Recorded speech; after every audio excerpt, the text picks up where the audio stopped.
koroti durdevam midrusam iha jani nanuragaha trunadapi sunichena tarorapi sahishnuna amanena manadena kirtaniya sada harihi na dhanam na janam na sundarim kavitam va jagati sakhamaye मम जन्मनि जन्मनि स्वरे भवतात् भक्ति रहितु की त्वयि ऐनन्द तनुज किङ्करं पतितं मां विसमे भावाम्बुधो कृपया तव पाद पंकज स्थित धूलि सदृशं विचिन्तया नयनं गलदश्रुधाराय वदनं गद्गदारुद्धया गिरा पुलकेर्निचितं वपु कदा तव नाम ग्रहणे भविष्यति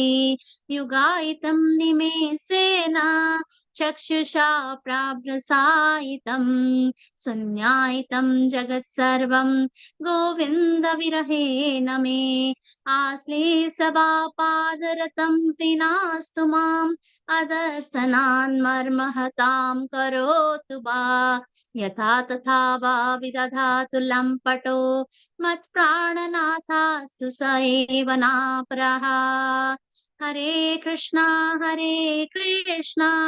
Krishna Krishna Hare Hare Hare Ram Ram Ram Hare Hare Hare Krishna translation Glory to the Sri Krishna Sankirtana, congregational chanting of the Lord's holy names, which cleanses the heart of all dust accumulated for years and extinguishes the fire of conditional life, of repeated birth and death. That Sankirtana movement is the prime benediction for humanity at large because it spreads the rays of the benediction moon. It is the life of all transcendental knowledge. It increases the ocean of transcendental bliss and it enables us to fully taste the nectar for which we are always anxious. O my Lord, your holy name alone can render all benediction to living beings, and thus you have hundreds and millions of names like Krishna and Govinda. In these transcendental names, you have invested all your transcendental energies. There are not even hard and fast rules for chanting these holy names. Oh, my Lord, out of kindness, you enable us to easily approach you by your holy names. But I am so unfortunate that I have no attraction for them. Number three, one should chant the holy name of the Lord in a humble state of mind, thinking oneself lower than the straw in the street, one should be more tolerant than a tree, devoid of all sense of false prestige, and should be ready to offer all respect to others. In such a state of mind, one should chant the holy name of the Lord constantly. Number four, O Almighty Lord, I have no desire to accumulate wealth, nor do I desire beautiful women, nor do I want any number of followers. I only want your causeless devotional service birth after birth. Number 5. O son of Maharaj Nanda Krishna, I am your eternal servitor, yet somehow or other I have fallen into the ocean of birth and death. Please pick me up from this ocean of death and place me as one of the atoms at your lotus feet. Number 6. O my Lord, when will my eyes be decorated with tears of love flowing constantly when I chant your holy name? When will my voice choke up? And when will the hairs of my body stand on end at the recitation of your name? Number 7. O Govinda, filling your separation, I am considering a moment to be like 12 years or more. Tears are flowing from my eyes like torrents of rains, and I am feeling all vacant in the world in your absence. Number 8. I know no one but Krishna as my Lord, and he shall remain so even if he handles me roughly by his embrace or makes me broken-hearted by not being present before me. He is completely free to do anything and everything, for he is always my worshipable Lord unconditionally. शिक्षाष्टकम की जय, श्री चैतन्य महाप्रभु की जय, श्री गौर भक्त वृंद की जय. Hare Krishna. Hare Krishna, dear devotees. Please accept my humble obeisances. This is Sundarangi Radha Devi Dasi from India, welcoming all of you to Bhakti Sangha Japa conference call. Please forgive me for interrupting your ecstatic chanting. Now, I would like to read the 10 offenses to the holy names of the Lord, which are written in the Padma Purana as follows. Number 1, to blaspheme the devotees who have dedicated their lives for propagating the holy name of the Lord. Number 2, to consider the names of demigods like Lord Shiva or Lord Brahma to be equal to or independent of the name of the Lord Vishnu. Number 3, to disobey the orders of the spiritual master. Number 4, to blaspheme the Vedic scriptures or scriptures and portions to the Vedic version. Number 5, to consider the glories of chanting Hare Krishna to be an imagination. Number 6, to give some interpretation to the holy name of the Lord. Number 7, to commit sinful activities on the strength of the holy name.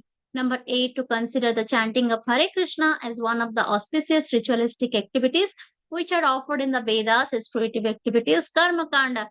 Number 9, to instruct a faithless person about the glories of the holy name. Number 10, to not have complete faith in the chanting of the holy name and to maintain material attachment even after understanding so many instructions on this matter. It is also an offense to be inattentive while chanting. Every devotee who claims to be a Vaishnava must guard against these offenses in order to achieve the desired success. Krishna Prema.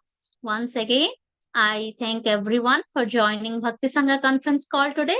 Let us move to our next session, which is Srimad Bhagavatam class. May I know who all have joined the call? Hare Krishna. Hare Krishna Mataji, Dandavat Pranam, Srila Prabhupada ki jai, Guru Maharaj ki jai. This is Adhoksaja from Chicago. Hare Krishna. Hare Krishna Arvindas Prabhu. Please accept my humble obeisances. All glories to Srila Prabhupada. Thank you so much, Prabhuji, for your valuable time and your sweet association. Welcome to the call, Prabhu. Hare Krishna. Hare Krishna, Sundarangi Radha Mataji. Please accept my humble obeisances. All glories to Srila Prabhupada, glories to Guru Maharaj. This is Shama Gauri Devi Dasi from Charlotte.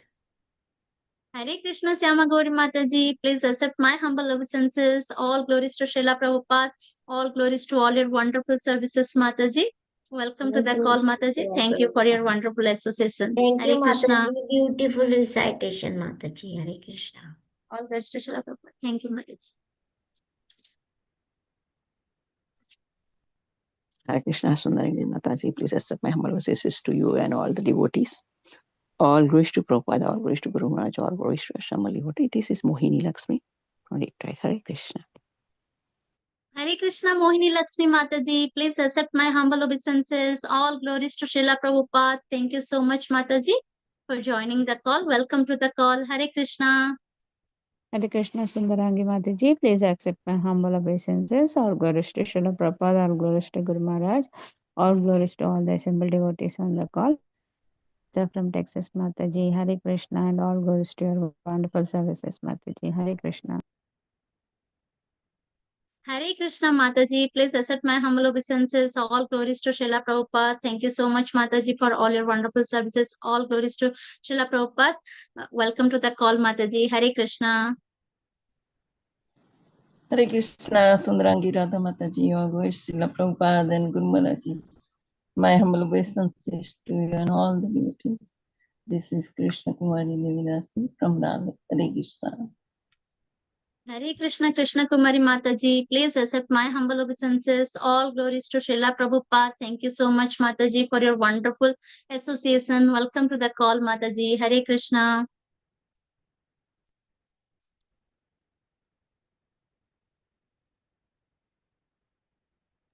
Hare Krishna Sundarangi Radha Mataji. Please accept my humble obeisances. All glories to Srila Prabhupada. This is Vinita Gandharvika Devidasi from College Station, Texas. Hare Krishna. Hare Krishna Vinita Gandharvika Mataji. Please accept my humble obeisances. All glories to Srila Prabhupada. All glories to your wonderful services, Mataji. Thank you for your beautiful association. Welcome to the call, Mataji. Hare Krishna. Thank you, Mataji. Very beautiful recitation, Mataji. All glories to your wonderful services. Hare Krishna. Hare Krishna.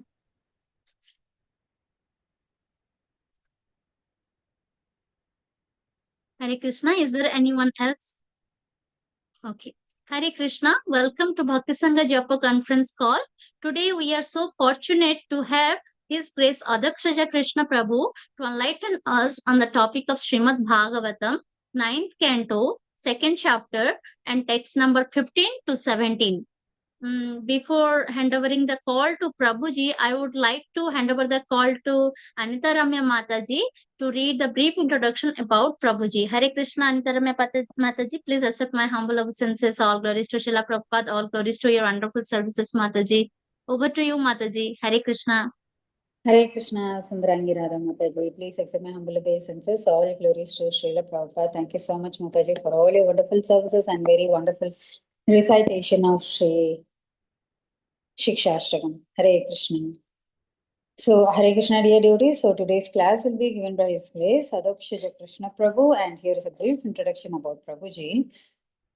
His Grace Adhoksaja Krishna Prabhu came in touch with Bhagavad Gita and ISKCON in 2013.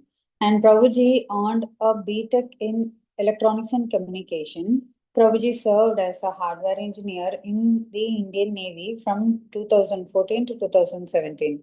And Prabhuji was initiated in 2017 by His Holiness Gopal Krishna Goswami Maharaj. His Grace Adhoksaja Krishna Prabhu is currently working independently and trying to understand Srila Prabhupada's books. Hare Krishna. All glories to Prabhuji's wonderful services. This was a brief introduction about Prabhuji Mataji. Hare Krishna, over to you. Hare Krishna Mataji, thank you so much for reading the wonderful introduction about Prabhuji. Hare Krishna Prabhuji, please accept my humble obeisances. Hare All Krishna, glories to Mataji. Srila Prabhupada. Thank Jai you Shri so Krishna. much, Prabhuji, for your valuable time and association to us in our call today. And whenever ready, today's topic is Prabhu Srimad Bhagavatam, 9th canto, 2nd chapter, and text number 15 to 17. Whenever ready, please take over the call, Prabhu. Thank you, Prabhu. Hare Krishna. Hare Krishna. Thank you, Mataji. So once again, thank you so much, dear devotees, for giving me another opportunity to contact Srimad Bhagavatam and remind myself of the highest fruit of the tallest tree. And the section today is very important, though the purport is very small, but the instruction is something which we all are supposed to practice in our day-to-day life and in fact transcend it. So that will be the theme of our today's discussion. So let's see how it unfolds. So as our tradition is before any Bhagavatam class, although in temples we sing Radha Madhav, Jai Radha Madhav, and then we chant Mangalacharan. So here we'll just chant Mangalacharan and then we'll take the discussion further. So today we are reading from Srimad Bhagavatam, Canto 9, Chapter 2, text number 15, 16 and 17. Text number 15 and 16 do not have purport. 17th has a purport. So we'll recite text number 17th together. But before that, I'll just recite text number 15 and 16 and read its translation. And then we all can recite text number 17 together. So Mataji, can I be allowed to share the screen? Yeah. Yes, Prabhuji.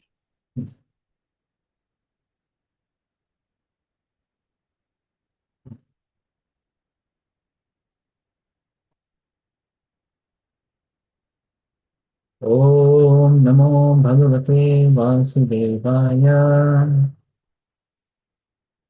Om Namo Bhagavate Vasudevaya. Om Namo Bhagavate Vasudevaya. Narayanam Namaskritya Naram Chaiva Narottamam Devim Saraswatim Vyasam Tato Jayamudiraye. Nashtaprayeshu Bhadreshu Nityam Bhagavata Sevaya. Bhagavati Uttama Shloke Bhaktir Bhavati Naishtiki. Canto 9, Chapter 2. Chapter's title is, we are currently seeing the dynasties of the son of Manu. And this is, on this chapter only we come to our Manu, the current Manu, in whose reign we are all present in this Kali Yuga. So previous shlokas describe the dynasty, some names of the sons of Manu Maharaj. Text number 15 onwards, further more personalities are described. कविः कनीयान् विषयेषु निःस्पृहो विसृज्य राज्यं सह बन्धुभिर्वनम् निवेश्य चित्ते पुरुषं स्वरोचिषं विवेश कैशोरवयः परं गतः. Being reluctant to accept material enjoyment, Manu's youngest son, whose name was Kavi, gave up the kingdom before attaining full youth. Accompanied by his friends, he went to the forest, always thinking of the self-effulgent Supreme Personality of Godhead within the core of his heart. Thus he attained perfection. The previous shlokas we saw the names of some other sons, like Maharaj Kushadra was there, who also attained liberation after he accepted the curse by Vasishtha Muni. And now this verse spoke about Manu Maharaj's youngest son, Kavi. Text 16. Karushan Manuvad Asan Karushaha Kshatra Jatayah Uttarapatha Goptaro Brahmanya Dharma Vatsalah. From Karusha, another son of Manu, came the Karusha dynasty, a family of Kshatriyas. The Karusha Kshatriyas were the kings of the northern direction. They were celebrated protectors of Brahmanical culture and were all firmly religious. Text 17. So devotees can recite with me. Drishtad dharshtam abhut kshatram brahma bhuyam gatam shitau mrigasya vamshah sumatir bhuta jyotistato vasuhu. Word meaning, translation and purport by His Divine Grace A.C. Bhaktivedanta Swami Prabhupada. Srila Prabhupada ki Jai. Word meaning, Drishtat, from Drishta, another son of Manu. Dharshtam, a caste of the name Dharshta. Abhut, was produced. Kshatram, belonging to the Kshatriya group. Brahma Bhuyam, the position of Brahmanas. Gatam, had achieved. Shitau, on the surface of the world. Nrigasya, of Nriga, another son of Manu. Vamshaha, the dynasty. Sumatihi, of the name Sumati. Bhuta Jyotihi, of the name Bhuta Jyoti. Tataha, thereafter.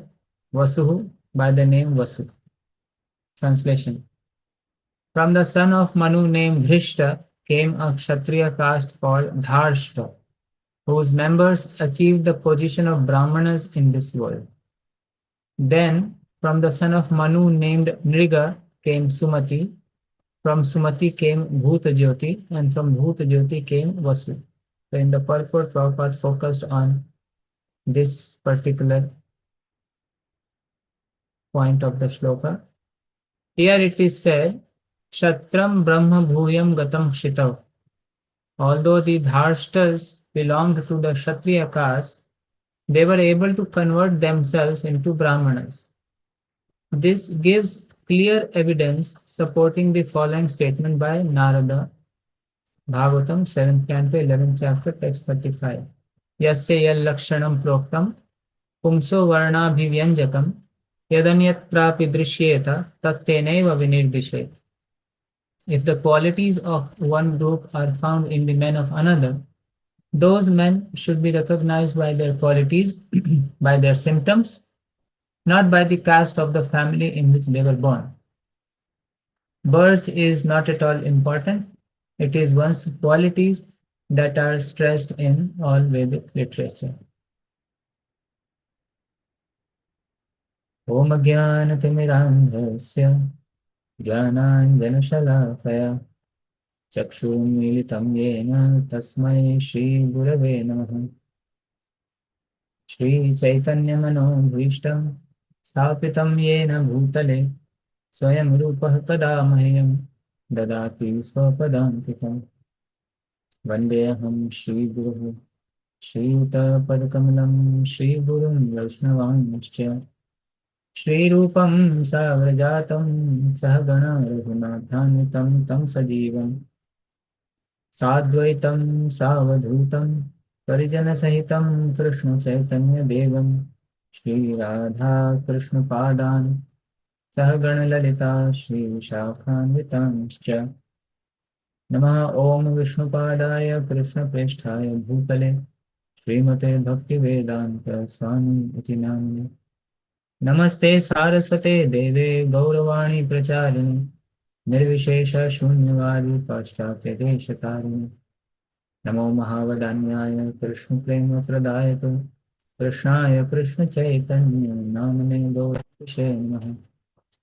हे कृष्ण करुणा सिंधो दीनबंधो जगत्पते गोपेश गोपिका कांत राधा कांत नमोस्तुते तप्त कांचन गौरांगी राधे वृंदावनेश्वरी वृषभानुसुते देवी प्रणमामि हरिप्रिये।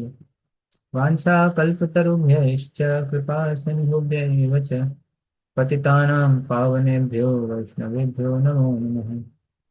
जय श्री कृष्ण चैतन्य प्रभु नित्यानंद श्री अद्वैत गदाधर शिवासादि गौर भक्तवृंद। हरे कृष्ण कृष्ण कृष्ण हरे हरे हरे राम राम राम हरे हरे।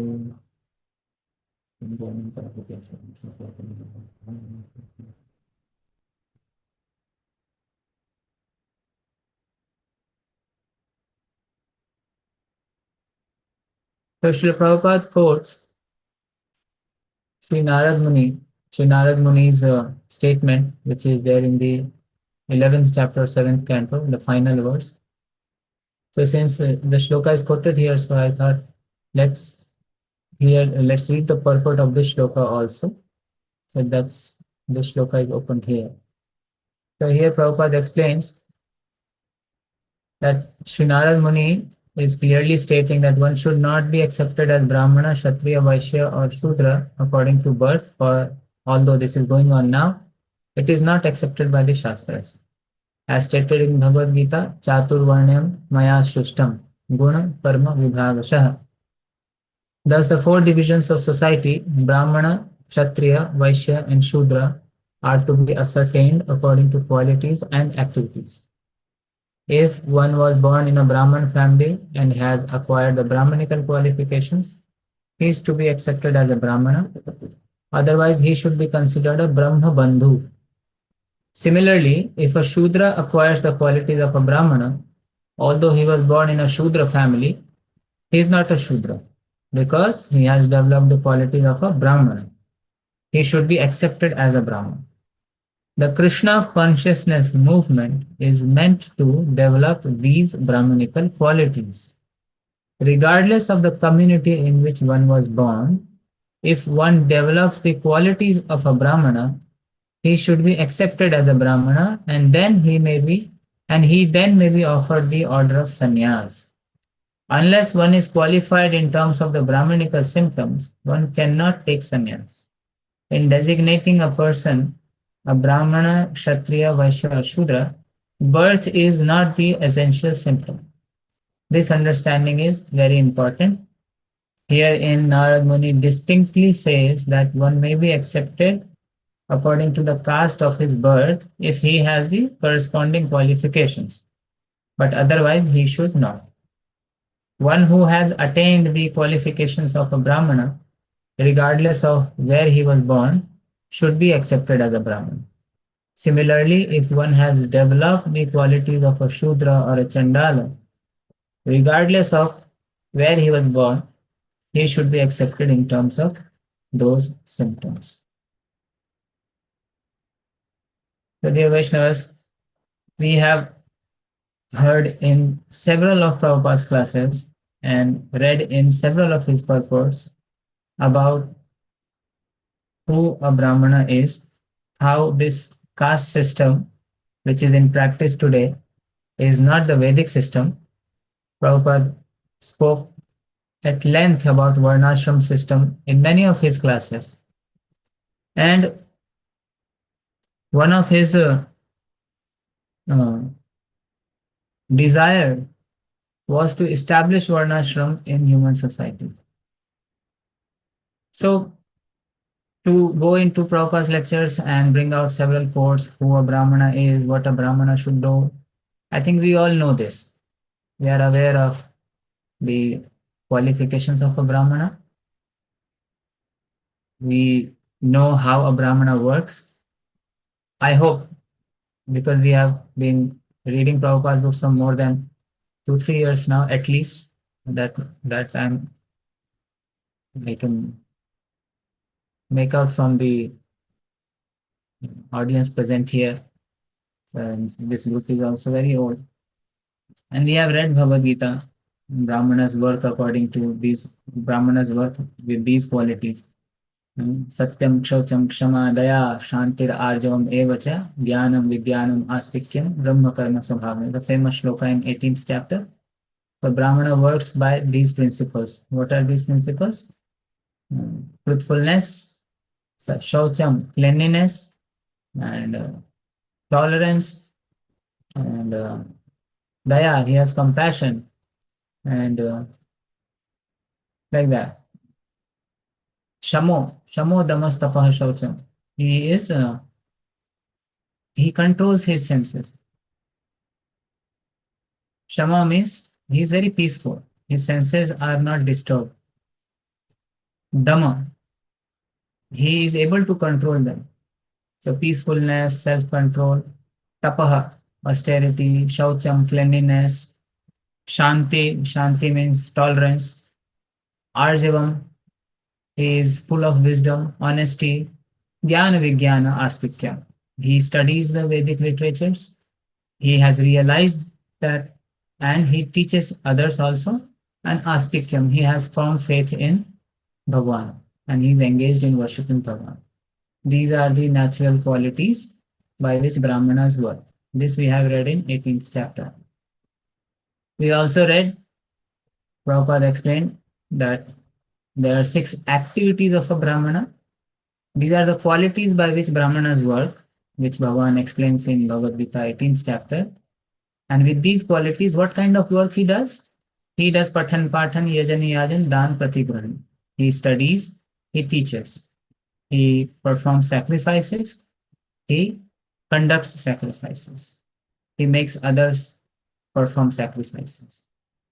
He accepts charity, keeps the minimum for his survival, and gives charity also. He gives knowledge in charity, receives things which will sustain his life, and keeps only that much which is basic minimum, which is required for maintenance of his body and soul, and small family a Brahmana has. That's it. So we can go in lots of details about that, but that will not be very useful for us right now. This will be like loads of information. We are already aware of it. What can I derive from this? From today's purport, what can I learn? Let us focus on that, because that's what we are supposed to do. So Prabhupada said, we read this purport 7/11/35. Prabhupada said this Krishna consciousness movement is for creating Brahmanas. The Krishna consciousness movement is meant to develop these Brahmanical qualities. In many places, like in one of the lectures here, I have taken out that lecture. The Prabhupada said this Krishna consciousness is meant for creating some Brahmanas, or the most intelligent class of men. There is no hindrance. Anyone can become Brahmana. Just like in education, anyone can become engineer. So, some Brahmanas, of course, the Krishna consciousness movement, if successfully propagated throughout the world, and then it will also create true Kshatriyas, it will also create true Vaishyas, it will also create true Shudras. And our Acharyas gave a concept which is known as Daivi Varnashram. So first of all, we have to understand what Varnashram was. Then we have to perfectly understand what Devi Varnashram means. And I myself was carrying wrong notions for many years. And so I would like to share those points about what true Devi Varnashram means. And then we can be very clear in what am I supposed to do in my day-to-day life. I have joined this great movement. Where am I moving? In what direction am I moving? So, first of all, we have to understand that the position of a Brahmana is also not an ordinary position, because we get initiated and spiritual master gives us a name, Krishna Das, Krishna Dasi, and then there is an institutional process. Do Bhakti Shastri, do some courses. After 2-3 years, your superiors will recommend you, and then you will get a second initiation, and then you can chant Gayatri Mantra. And then some neophytes like me, they start thinking now we are Brahmanas, because now we can enter the altar, we can perform Abhishek, we are chanting Gayatri Mantra. There is some sense of superiority over others. This happens to neophytes like me. But what is a Brahmana? Who is a Brahmana? Lord Kapila in 3rd canto describes, in 29th chapter, he describes a ladder of consciousness.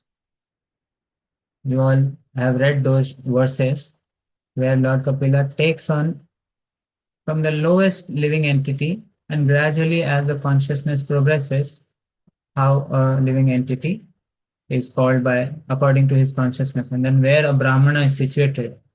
And we all are supposed to become what? What are we supposed to become? We are supposed to become Vaishnava, devotees. Devotee means one who is devoted. He has no other purpose. We are supposed to become Vaishnava. If somebody asks us, what do you practice? We say we are Gaudiya Vaishnava. But let us remind ourselves again, how high is this position of a Vaishnava? How high is the position of a Brahmana? So it will make us little humble, and definitely it will encourage us to go deeper in our bhajan. So this is in 3rd canto and 29th chapter, text number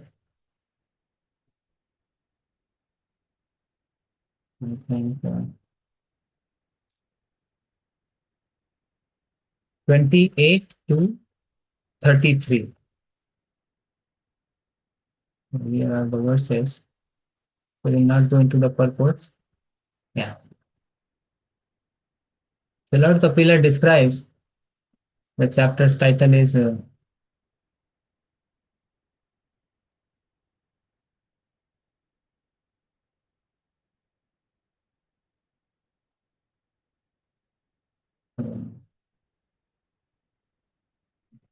here, text number 20.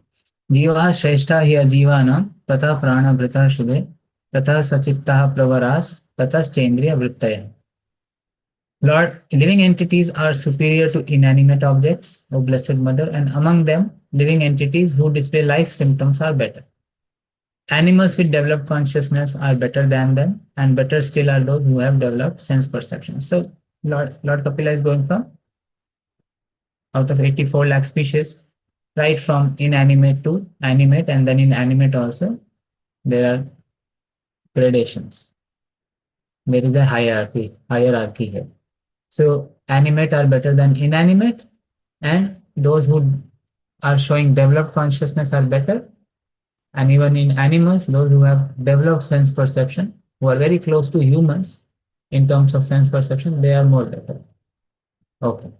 Among the living entities who have developed sense perception, those who have developed the sense of taste are better than those who have developed only the sense of touch, Better than them are those who have developed the sense of smell. Better still are those who have developed the sense of hearing. Lord is still going in the animal society. It's still better than those living entities who can perceive sound are those who can distinguish between one form and another. Better than them are those who have developed upper and lower sets of teeth, and better still are those who have many legs.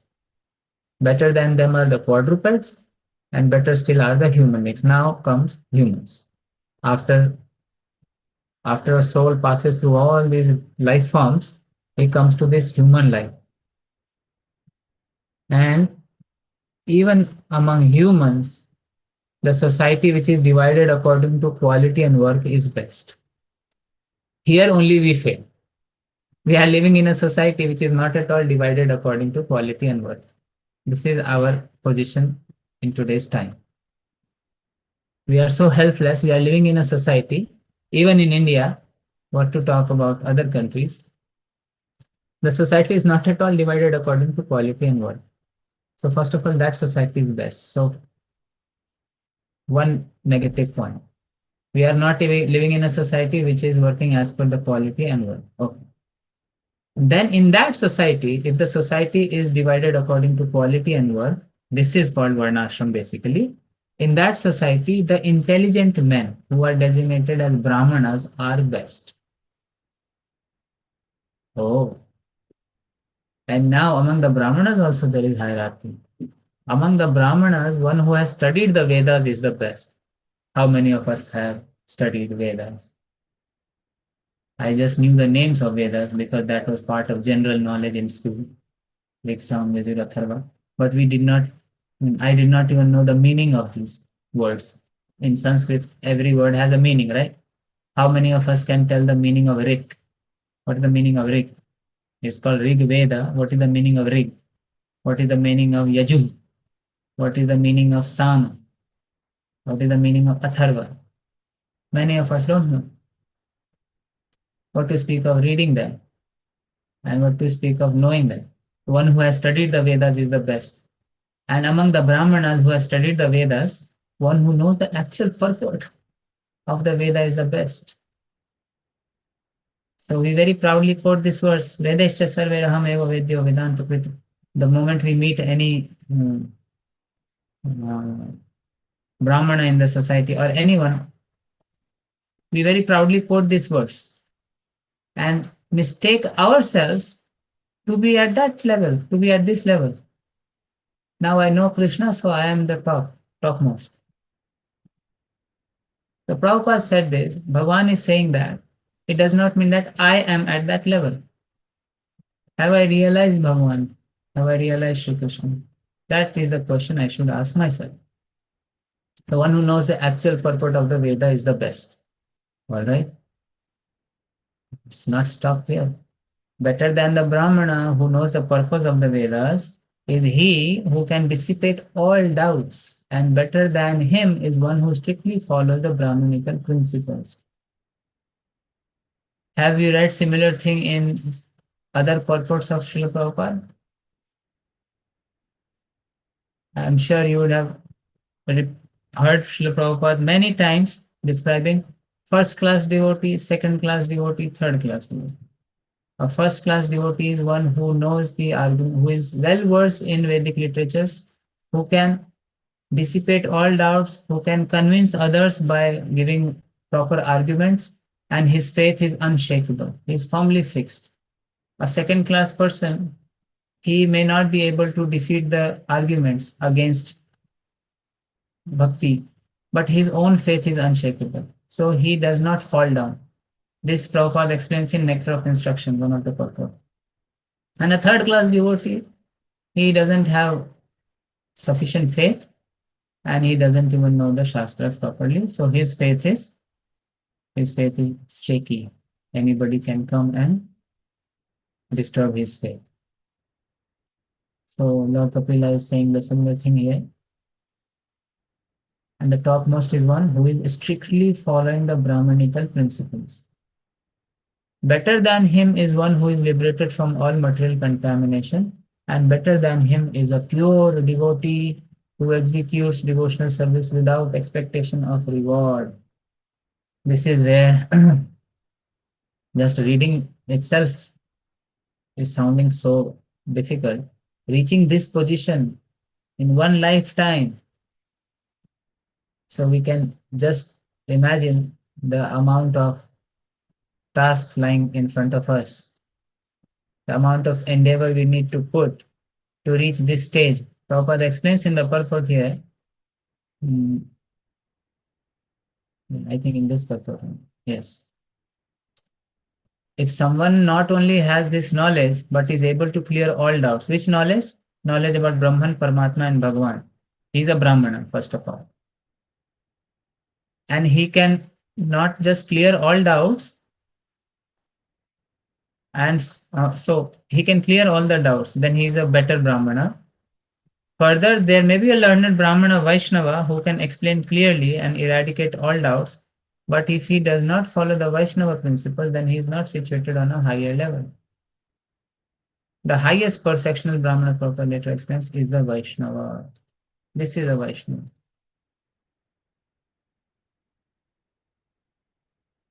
This is a Vaishnava. The highest perfectional Brahmana is the Vaishnava.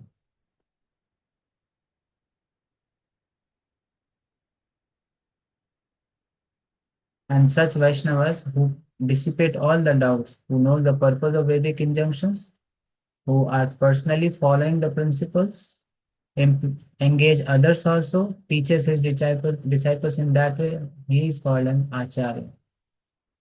The position of an Acharya is that he executes devotional service with no desire for elevation to a higher position of life.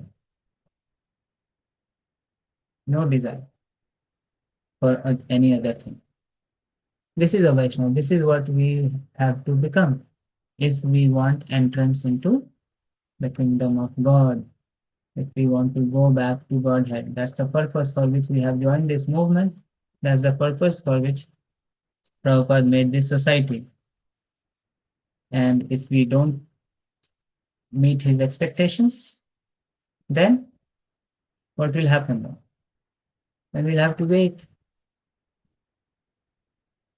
So sometimes Prabhupada would give hope when devotees would lose hope. Don't worry. Just 70% and I'll take you back home. Now, we have heard that first time. But at one place, Prabhupada said, even if 1% remains, it can take millennium. It can take millennium. So one should not take this spiritual life very cheaply. If we are sincere and serious, then by the guidance of Acharya, we will gradually rise to the platform of Vaishnava. And unless we become a Vaishnava, so Vaishnava is more than a Brahmana. A Vaishnava is more than a Brahmana. So now we have to understand that whenever Varnashrama was spoken about by Srila Prabhupada, so you will find whenever he would converse with the leaders, he would speak about Varnashrama, Brahman, Kshatriya, Vaishya, Shudra. The society should be divided according to quality and work. But in many places, while giving classes to his disciples and in public lectures, he would quote this famous verse, Kiva Vipra Kiva Nyasi, Shudra Kenenai, Yei Krishna Tattva Veta, Say Guru Hoy. So anybody can become a spiritual master, anybody can become a guru. So that was based on this concept of Daivi Varnashram, which is given by our Acharyas. Especially, it was propagated by Srila Bhaktisiddhanta Saraswati Thakur Prabhupada and then later by our Srila Prabhupada. So, in a society, there is always an hierarchy. So, when Prabhupada was speaking about hierarchy, he was referring to the material hierarchy. Somebody is intelligent class, somebody is administrative class, and this division we see everywhere, even if we don't name them. Okay. So there is one Varna system which is material, and there is another Varna system which is spiritual. So we have spiritual Varna system, which is also known as Daivi Varna system, and we have material Varna system, which is there in Vedas. So material Varna system is based on Guna and Karma, and it changes over time, and accordingly position of a living entity can change in the society. Today, a person may be born in a Brahmin family and he might have acquired Brahminical qualities. But if due to some reason, if he falls down and if he stops following the Brahminical principles, he can come back, he glide down to Shudra level. But in a spiritual society, it is not exactly the same. So we need to understand that this hierarchy always remains. Impersonalists, they propagated this false idea that we are all equal. And today people are speaking about equality, but that will never happen because that is just not possible. Nobody is equal. But somewhere we devotees also have this understanding that, okay, in material society there is no equality, but in a spiritual society there is equality. In a spiritual society there is equality. How many of you would agree if we say that in a spiritual society also there is no equality? Inequality exists in a spiritual society also. True spiritual society, even in a spiritual world. How many of you would agree to this? Please raise hands.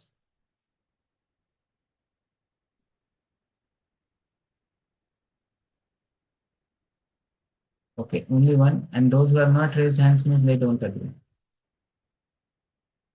Sasi, yeah, so some more devotees are raising hands. Yeah. So we have this notion that in a spiritual society, everyone is equal. And then we give our argument because every Atma is Satchit Ananda and everyone is a servant of Krishna. So there is equality. But then what is this Dasya Ras? What is Sakhya Ras? What is Vatsalya Ras? What is Madhurya Ras? Is this not different? Is this not, are these equal? Then why Lord Chaitanya, while discussing with Ramananda, Sri Ramananda Rai, why he said the topmost devotees are gopis? What is this topmost? So this is what we have to understand, that there is inequality in the spiritual world also, but that inequality is not like material inequality. In material world, every person is trying to cover that gap. Everyone is trying to rise and come to the higher class. Everyone wants to become an elite. Nobody wants to stay down. In a spiritual world, there is concept of higher and lower, but there is no competition. The devotees who are in Dasya Ras are not competing with devotees who are in Vatsalya Ras or in Madhurya Ras, because every soul has an eternal function in which that soul is completely happy, fully happy, and it will not be happy if it is given some other role. So the sakhas, cowherd boyfriends of Krishna, will not be happy if they are put in some other rasa. That's the rasa in which they are completely happy, full of ananda with Krishna, and they don't envy anyone else's position. They don't even try to become something else. So this inequality is there in the spiritual world also. But why it is called Daivi Varnashram? Because here everyone is engaged as per their spiritual proclivity. In material Varnashram system, everyone is engaged as per their material proclivities, which is called Guna and Karma, which they are carrying from previous life, and in this life it is refined, which may change over time. But for every soul has a unique relationship, so that spiritual proclivity does not change. Or it can change in some rare cases, exceptional cases, but that's not the general rule. So every soul has its unique position in the spiritual world, and it will only be happy if it is re-established in that position. Who does that? How does that happen? This is where comes the role of a spiritual master. Diksha is that process by which a disciple, a true spiritual master, a bona fide spiritual master, one who is self-realized, who is himself situated in his eternal activity. He knows, he knows what his disciple is, his spiritual proclivity is. And he engages the disciple in that activity here in material. For example, if a devotee, say, has a service of cooking in a spiritual world, so a spiritual master will engage him in a service of cooking here in the material world. And that service will satisfy this devotee here also, and he'll continue doing that. And that cooking will penetrate not just his senses, but his mind, his intellect, his soul also. And after leaving this body, also he'll be cooking in his spiritual world for Lord Krishna. This is the process of Diksha. What is that Divya Jnana? That Divya Jnana is this Jnana of one's Swarupa in spiritual world. So anyway, that's a very lofty topic. I'm not at all qualified to speak on that. I don't even have much knowledge. But this is what I have learned from my superiors. That this is what Devi Varnashram means. When you are engaged as per your spiritual proclivity, and by continually doing that, and that will satisfy you. That will satisfy you. Srila Prabhupada writes this in one of the purport. It's in second chapter. Please forgive me, I'm just not remembering the verse number. Some 40 or 41. Yeah. I'll just, please give me 1 minute. I'll just open that purport. Where Prabhupada mentions that a spiritual master engages disciple according to his nature. If anybody remembers that shloka, they can help me to pull out that verse quickly.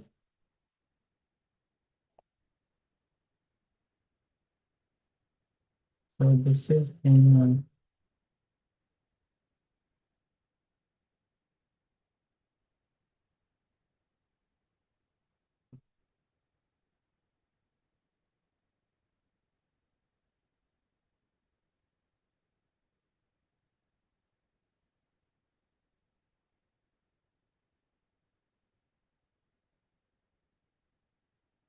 yes, this is second chapter, text number 41. I believe I had shared this earlier also, maybe in this class or some other class. I don't remember that. So here in text 41, second chapter, where Lord says, those who are on this path are resolute in purpose. Their aim is one, Vyavasayatmika Buddhi. Srila Prabhupada explains here that this resolute purpose, that fixed in Krishna consciousness, it doesn't happen like that. It is based on knowledge. It is based on knowledge. What is that knowledge? That knowledge is that Vasudeva Sarvam Iti. And this is very rare to happen. This phenomena is very rare. To reach this position, to reach this understanding, Vasudeva Sarvam Iti, takes lifetimes, many lives. After many lifetimes of practice, Bhagavan explains in 7th chapter where this verse comes. So this, that Vasudeva Sarvam Iti, and then engaging in service of Vasudeva, this is, however, best practiced under the able guidance of a spiritual master who is a bona fide representative of Krishna, who knows the nature of the student. What is this nature of the student? So this can mean both, his material nature, his spiritual nature, both. And actually it means in the spiritual nature. Material nature, as per the influence of the modes, it keeps changing. So spiritual master engages their disciple, which will re-establish him in his eternal position, in his eternal relationship. So spiritual master guides him to act in Krishna consciousness. And then if one is fortunate enough to come in touch with such a spiritual master, then one should take such a spiritual master's instruction as one's mission in life. Yasya prasada bhagat prasada yasya prasada navati hito.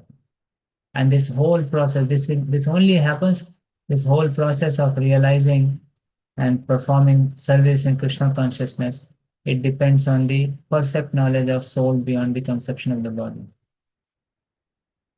There is no conception of the body. There are no there are no activities on bodily platform.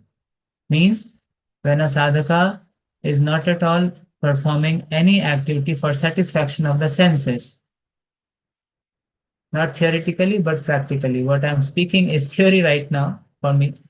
Whether I'm practicing it or not, that I know, my spiritual master knows, Krishna knows.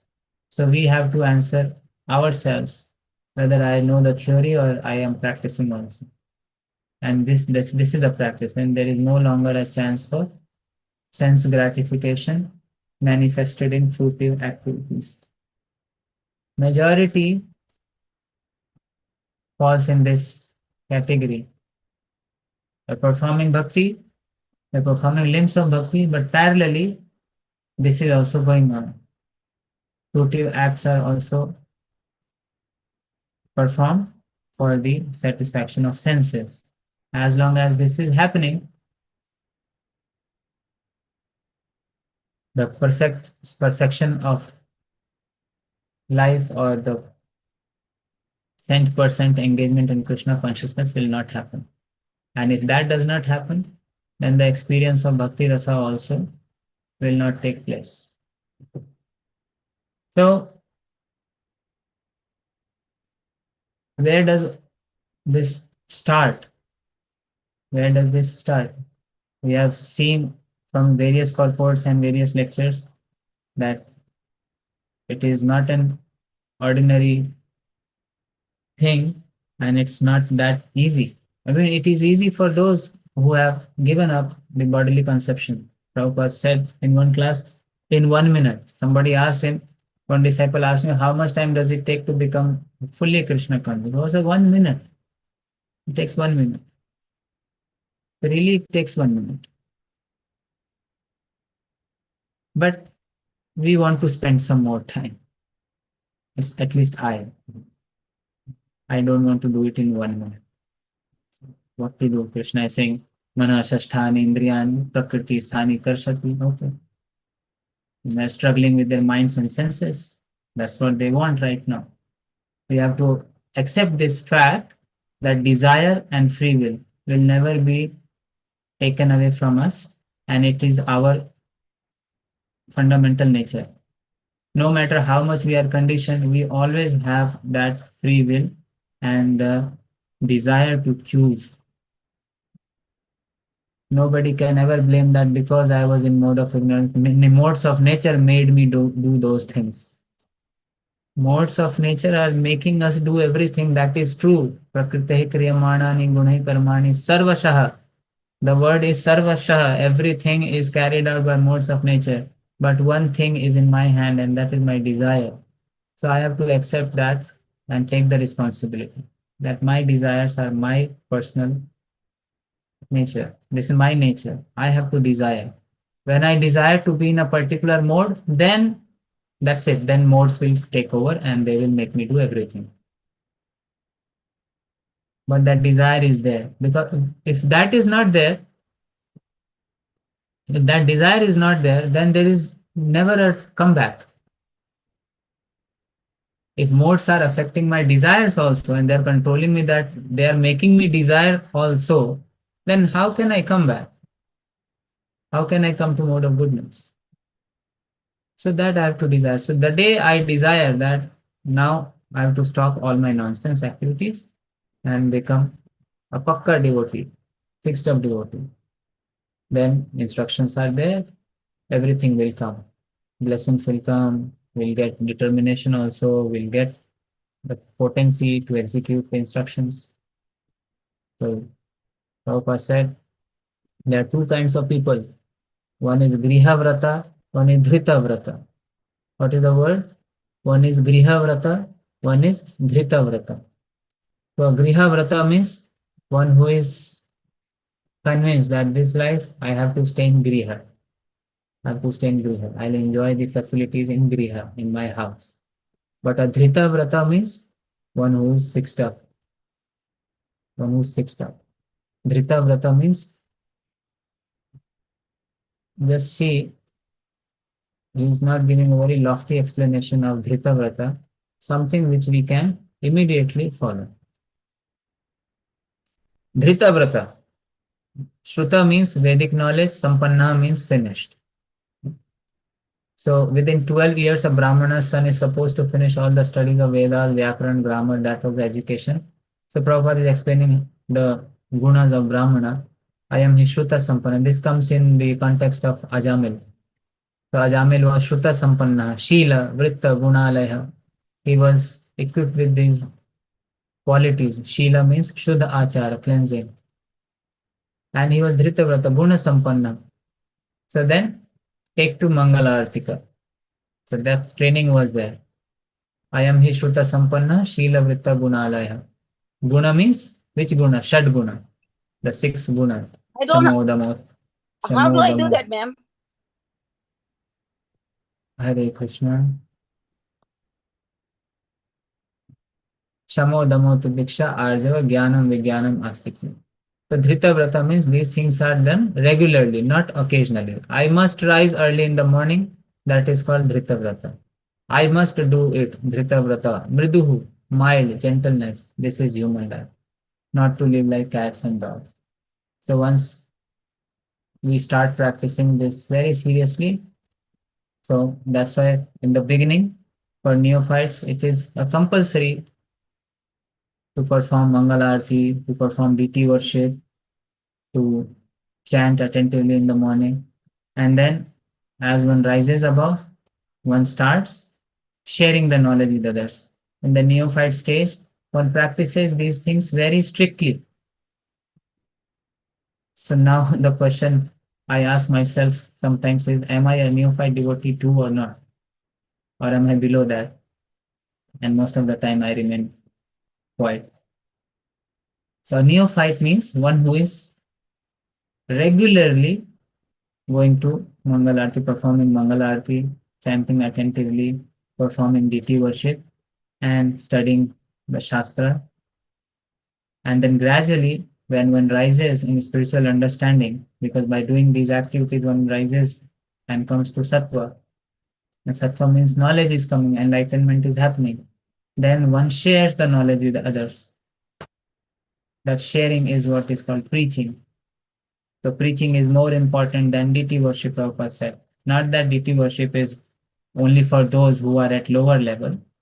Paramhamsas, pure devotees are also performing DT worship. And we have seen the examples in our current time also, in the lives of Srila Prabhupada, in all our great acharyas, they had their personal deities, but their level of deity worship was different. But we have to follow the scriptures and worship deity as per the rules and regulations laid down in those scriptures. Timings and everything has to be taken care of. Cleanliness has to be taken care of. Purity has to be taken care of.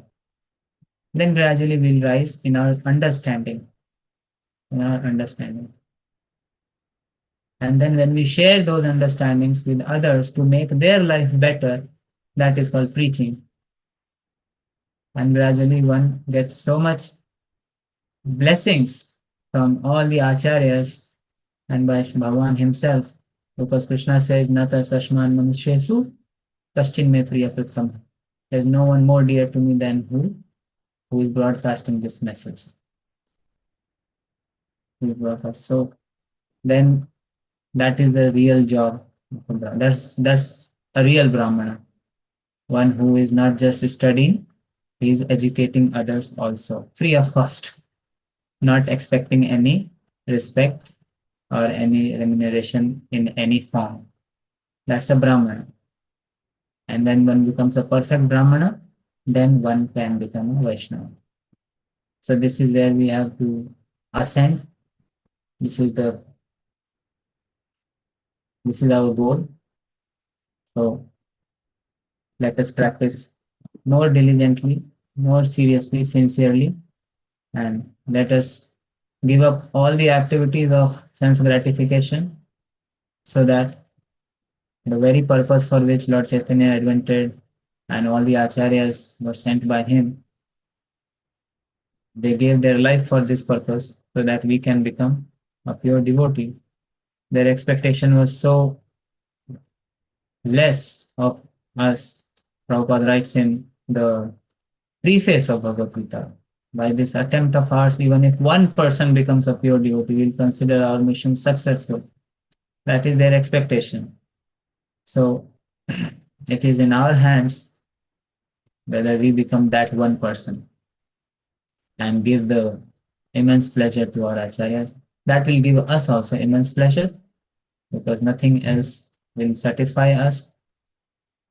Repeatedly, Prabhupada said, everyone is looking for Krishna. In all our activities, we have to go deeper we have to contemplate. Whenever we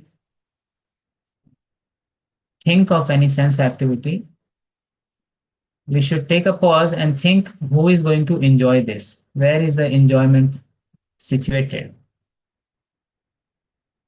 And then if our bhajan is good, if our sadhana is proper, our swadhyaya is proper, we will be very easily able to discern that there is no enjoyment. Actually, I'm looking for Krishna.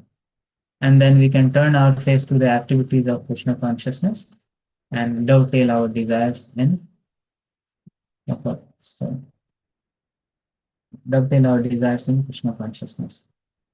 That will make us truly happy, and that will definitely benefit others around us too. So with this, I'll stop my speech. If there are any mistakes in my speech, kindly correct me, kindly rectify those mistakes. And if there was anything good which inspired you, you all saw it is all coming from Srila Prabhupada's purpose and from the senior Vaishnavas, whose articles I very fondly read. So nothing goes to my credit. So thank you very much, dear devotees, for giving me opportunity. Thank you very much to Her Grace Shama Gauri Mataji for this Hare wonderful Krishna. assembly of Thank you so Vaishnavas. Thank you, Mataji. Hare Krishna. Hare Krishna, Prabhu. Thank you so much for this wonderful class, saying about the importance of Brahmana and how a Vaishnava is greater than a Brahmana. So thank you so much. Gave very nice references of Kapiladev from Canto 3. So thank you. And we have a raised hand, Prabhu, for question and answers session. And Pitambar Prabhu, please go ahead. Hare Krishna. Thank you so much, Mataji. Hare Krishna, Adhoksaja Krishna Hare Prabhu. Krishna, My Prabhu. Dandavat pranams to you all. Glories to Srila Prabhupada. Prabhu, very, very grateful to you for such a lovely class. So many things to take away. Even first of all, I loved your name, Adhoksaja Krishna. That Adhoksaja means, beyond sense perception, beyond material sense perception. And that is one of the purport, I think, in 2.41 or so. So, Prabhu, I've got three questions. Yes, Of course, Prabhu. I'll ask you one at a time, depending on host permission. The first question is, yes, Prabhu, understood that a person's qualities, it is not based on the Varna is not based on the birth, but it is based on the guna and karma. Yeah, agreed, fully agreed. And then we have seen so many examples in Bhagavatam, etc. But Prabhu, then I was reading 3.35, Bhagavad Gita 3.35, chapter 3, verse number Yes. 35. Shreyan swadharmo viguna paradharmat swanushthitat swadharme nidanam shreya paradharmo bhayavaha. I'll just read the translation quickly. It is far better to discharge one's prescribed duties, even though faultily, than another's duties perfectly.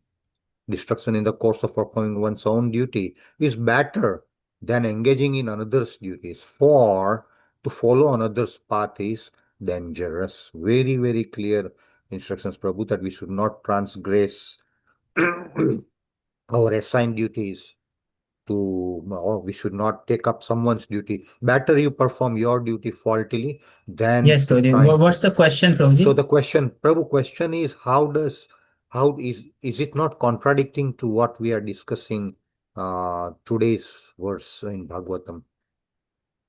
I know scriptures can never contradict. It's lack of our understanding, but I just wanted to connect the dots whether how do we so relate? let's go back to today's verse and let's go to this verse also, which you have quoted. So today's verse said that they achieve the position of Brahmanas in this world.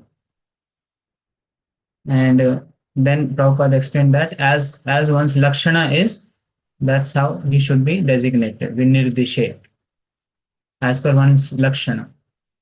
And what you are saying is, it is far better to discharge one's prescribed duties, even though for you. First of all, we have to understand, devotees today, all of us have to understand that when Krishna is speaking about this here, he is speaking in the time when the society was divided according to guna and karma. We just saw in this sequence by Lord Kapila that the society which is divided among the humans also, the society which is divided according to quality and work is best. I mentioned this, that we are not living in a society which is divided according to quality and work. What is my quality and what am I supposed to do? That nobody has trained me in, we just happen to be born in a family based on my previous karma, a particular kind of education I got, and then I have landed up in some job or some business. That is not Varnashrama. So one should not call himself Vaishya because he is doing some business. One should not call himself a Brahmana because he's a professor in a college. One should not call himself a Kshatriya because he's a manager in some big company. One should not call himself a Shudra because he is doing some salaried work. All of them in today's time, all of us materially are Shudras, because there is no division according to quality and work. Okay. Now, when Lord Krishna spoke about this, that it is far better to discharge. So why is saying this? Because without changing your Lakshana, if you try to do someone else's duty, that will create havoc in society. That is dangerous. You have not acquired Brahmanical qualification and you are trying to become a Brahmana, that will be dangerous for you and for society also. Because Arjuna wanted to give up and go to forest, but he has not acquired the Lakshana. To live a life of a sannyasi, to live a life of a Brahmana, one has to acquire those Lakshanas. That's in that context, Lord is saying that what is your Lakshana, you perform that duty, even if there are mistakes in that. That is better than performing someone else's duties perfectly. How will you be able to do someone else's duty perfectly if you have not developed that Lakshana? You may be underperforming. So that will not give you satisfaction. And if you try to imitate the higher Varna, then you will certainly commit mistakes and that will lead to disturbances. So there is no contradiction. If any other devotee wants to add to this understanding, they're also welcome to speak. Mataji, would you like to add something? Anyone else would like to add something? Or if you're satisfied with my understanding and explanation, you can go ahead and ask your second question. Yes, Prabhu. Very nice. Which means prescribed duty mentioned in 3.35 is based on the guna and karma, and then based on that one should not translate. Beautifully explained, Prabhu. No, I know. In the first outset, I said Shastras can never contradict. It's our lack of understanding. But I just want clarity. Prabhu, second question. Since nobody has raised hand so far, I'll take the liberty. The second question is, Prabhu, a Brahmana's function we know is yajan, yojan, Pathan. Yajan, Yojan, Pathan. So Yajan is doing the performing sacrifices, facilitating sacrifices. Similarly, Pathan is reading scriptures, and Pathan preaching scriptures, understand, implement, and preach. Now, having said that, Prabhupada said that a Vaishnava is automatically a Brahmana, but a Brahmana not necessarily is a Vaishnava. So, Prabhu, what are the qualities missing for this Brahmana to be able to go to the elevated status of Vaishnava, Prabhu? So Vaishnava is one, we just read in the purport of Vaishnava is one who is, so let's go back to those verses again. Here, so Brahmana means, so here, from here it begins. Intelligent men are designated as Brahmana. What? Because they are studying Vedas. And in Vedas, we know there are several sections. So those who are engaged in studying Vedas and teaching Vedas, they're all Brahmanas. But then in Brahmanas, we have gradation. Karma Kandiya Brahmana, then Yagik Brahmanas, then Vaishnava Brahmana. And then there are those Vaishnavas, like the great Paramhamsas, who don't even care to perform any Vedic rituals because they have reached to that level where just remembering Krishna is enough. And the purpose of Vedic literature is to keep one in Krishna consciousness. And these lower levels given in Vedic literatures have to be given up. Krishna himself said, Pregunya Vishaya Veda, means Pregunya Bhavadana, give up. So Brahmana position begins from here only. So a Brahmana gradually, when he worships Lord Vishnu and when he ascends in his realization, somebody who has realized Brahman is also Brahmana. Somebody who has rised above and he has now come to the realization of Paramatma is also Brahmana, and somebody who has perfectly realized Bhagwan is a Brahmana Vaishnava. Right? So a Vaishnava means one who is Vishnu Bhakta Bhaved Daivaha. So Brahmana begins from there only. The moment one becomes Vishnu Bhakta, is a Brahmana. In fact, we have in Vedic literatures Asuri Brahmanas also. Even Ravana had Brahmanas in his society. So there is the definitions of different at different levels. One who is studying Vedic literatures, performing fire sacrifices as per Vedic literatures, he is a Brahmana.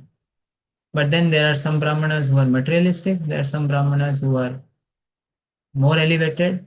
And Brahmana Vaishnava means he is only worshipping Lord Vishnu. He is not worshipping anyone else. No demigod worship. He is only worshipping Lord Vishnu. And the highest Brahmana is one who is worshipping Lord Vishnu not for anything, but only because that's what every soul is meant to do. He has realized his position.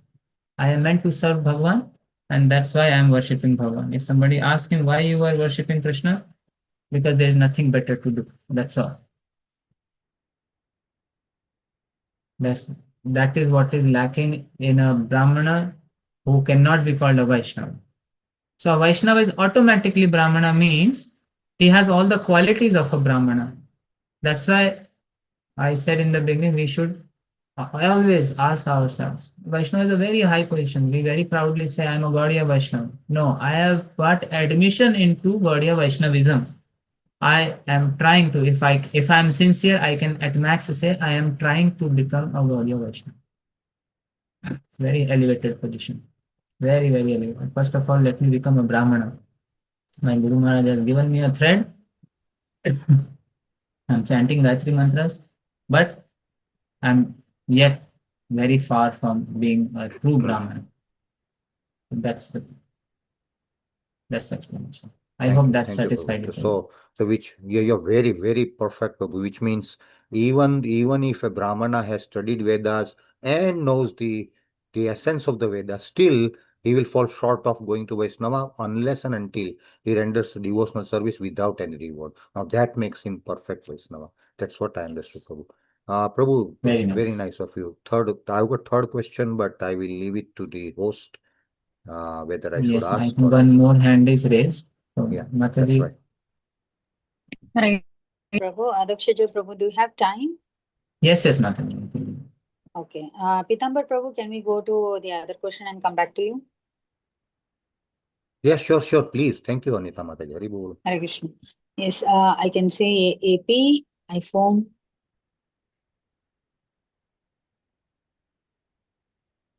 AP, iPhone, Prabhuji or Mataji, can you please go ahead and ask your question? Sarvindaksha Prabhu. Okay. Hare Krishna. Then Pitambar Prabhu, you can go ahead. Thank you. Thank you so much, Mataji.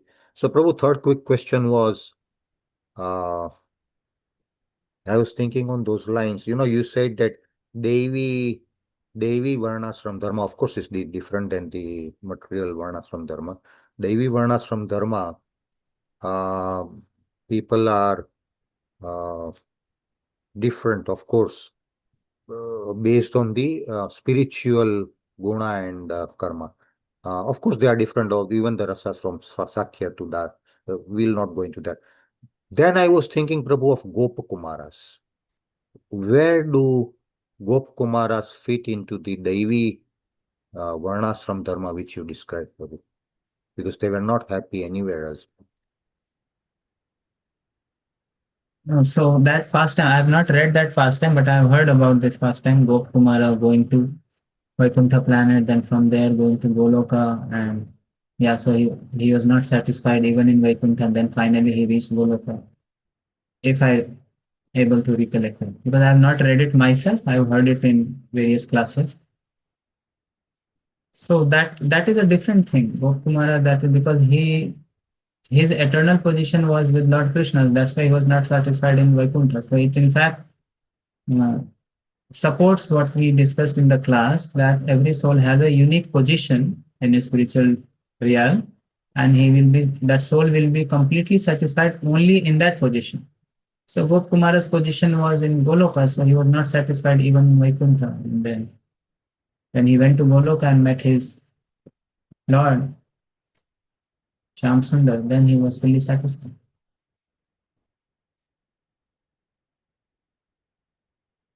This Yes, Devi Prabhu, that's Varnashram is the arrangement in material world to engage a jiva in his spiritual activity, in his eternal spiritual activity.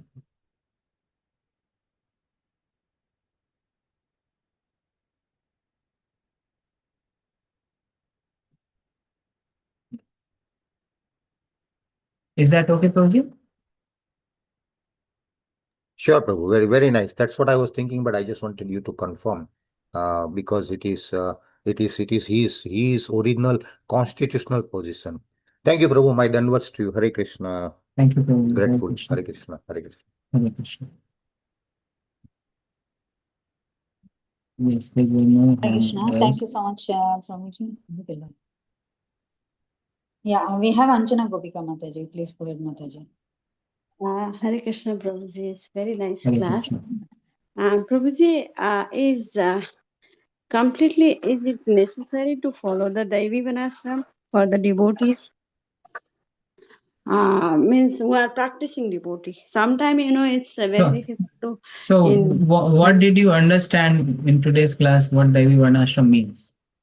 And you just put, means originally our system is Vanashrama, but you put in Krishna in the center, but follow your duties like wives, husbands, Kshatriya, Brahman, Kshatriya, Vaishya, Sudra. In Kali Yuga, everybody is Sudra. And the Vanashram Dharma to follow, it's very difficult. Even in home also, in duty of Okay, so Mataji, this is you are sharing your understanding, which is nice to hear, but this is not what we discussed in the class. What I said in the class is that there are two systems, two Varnashrama system. One is material Varnashrama, one is Devi Varnashrama. And in material Varnashram is based on guna and karma.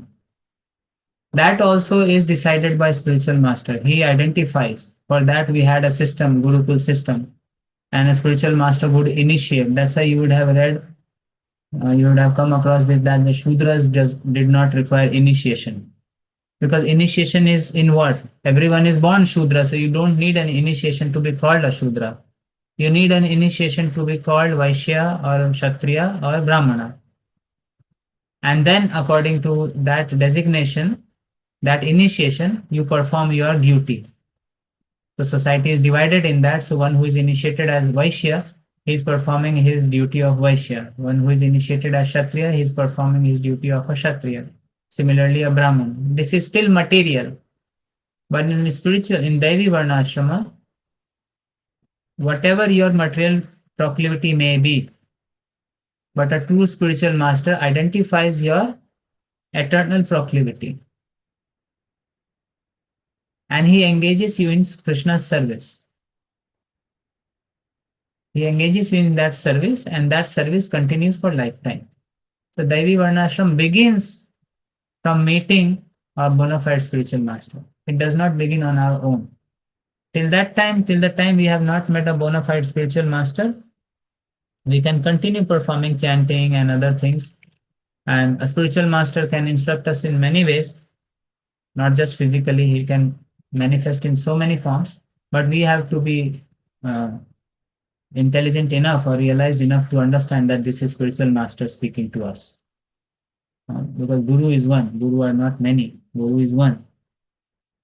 So when Prabhupada was advised by someone, Swamiji, you print some books, magazines, so people just keep at home or they throw also. If you print a book, people will not throw. So Prabhupada immediately took it as instruction coming from his spiritual master. So the point here is that the instructions from spiritual master can come. We will be extremely fortunate if we meet him in person and then receive the instructions. But if that does not happen, then a bona fide spiritual master can instruct us in many ways from different sources. And if we are sincere and we are ready to follow, and we want to follow spiritual master instruction, like Prabhupada was always praying. That's why he could immediately catch it. Similarly, a devotee who is a sincere practitioner, he will immediately recognize that this is instruction coming from Krishna, from spiritual master, and I must follow it. Devi Varnashram begins from there. Everyone is engaged in Krishna's service as per their eternal nature, not conditioned nature.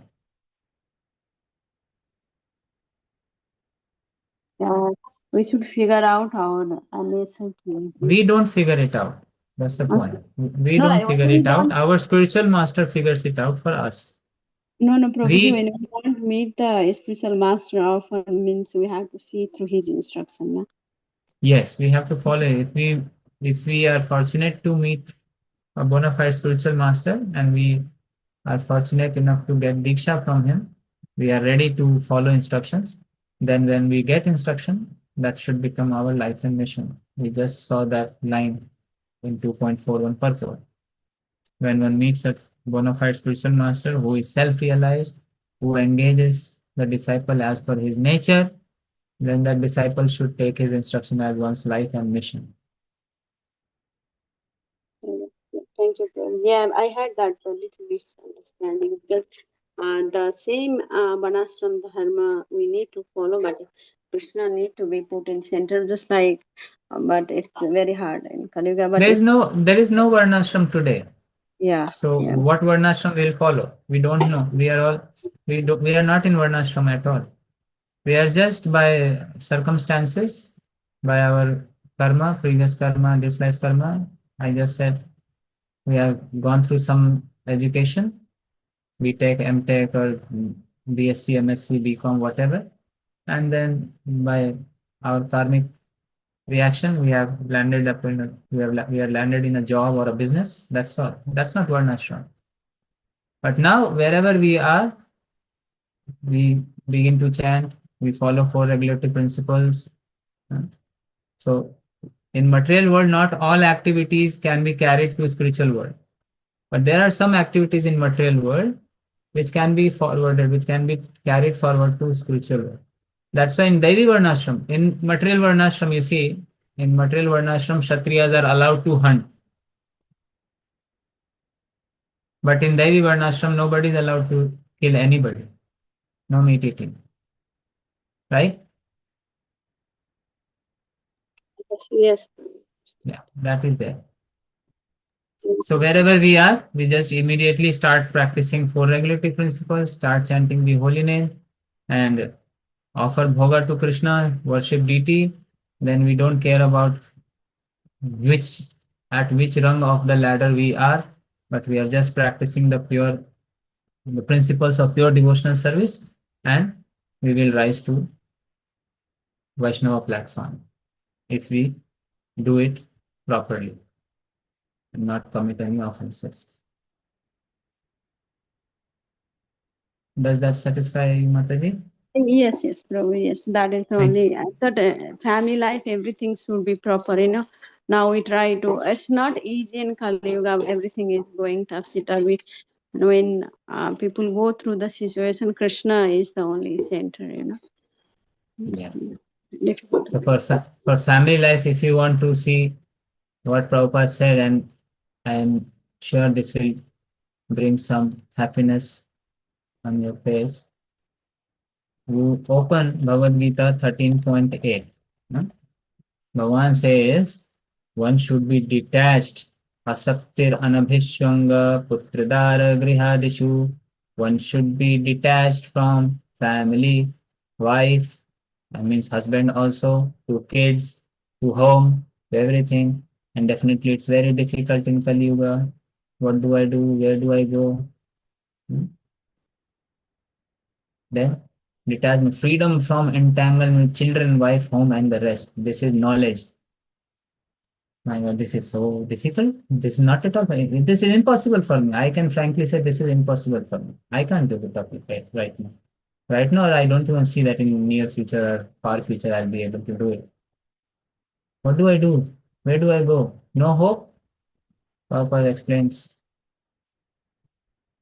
As for detachment from children, wife, and home, it is not meant that one should have no feeling for these. They are natural objects of affection. If a Vaishnava can be kind towards an ant, should he not be kind towards his family members? But when they are not favorable to spiritual progress, then one should not be attached to them. In attachment, you tend to participate in their activities or do things for their material satisfaction. That one does not do, but just performs his duty. As a mother, I have to cook, so I'm cooking. But they want me to cook non-veg, no, I will not cook. Okay, that's not favorable for my bhakti. So that discrimination we have. The best process for making the home pleasant is Krishna consciousness. If one is in full Krishna consciousness, he can make his home very happy, because this process of Krishna consciousness is very easy. What do I have to do? It's very easy. Yes, it's very easy. One need only chant Hare Krishna, Krishna Krishna, Hare Hare, Hare Rama, Rama Rama, Hare Hare. Accept the remnants of foodstuffs offered to Krishna. Have some discussion on books like Bhagavad Gita and Srimad Bhagavatam, and engage oneself in deity worship. These four things will make one happy. One should train the members of his family in this way. If you cannot train your family members, at least everyone should himself or herself engage in these four activities. The family members can sit down morning and evening and chant together Hare Krishna, Krishna Krishna, Hare Hare, Hare Rama, Rama Rama, Hare Hare. If one can mold his family life in this way, to develop Krishna consciousness, following these four principles, Mataji, what are the next few words? Anjana Mataji, can you please read it aloud? What did you say, Prabhu? What I have highlighted some words. Yeah. Can you please read it aloud? Okay. Then there is no need to change family from family life to renounce life. Yes. Very nice understanding. Thank you, Prabhu. It's that is what we. Thank you, Mataji. Hare Krishna. Hare Krishna, Prabhuji. So once again, thank you so much. That was really very wonderful explanation about the question which Mataji asked. So thank you once again for that, Prabhu. Prabhuji, I don't find any more hand raise or questions in the chat box. So with your permission, we can end the session here, Prabhu. Thank you so much once again from all of us for coming on the call and giving us a very nice class. Thank you to all of you. So, dear devotees, let's pay our obeisances to Prabhu. Vancha kalpatarubhyascha.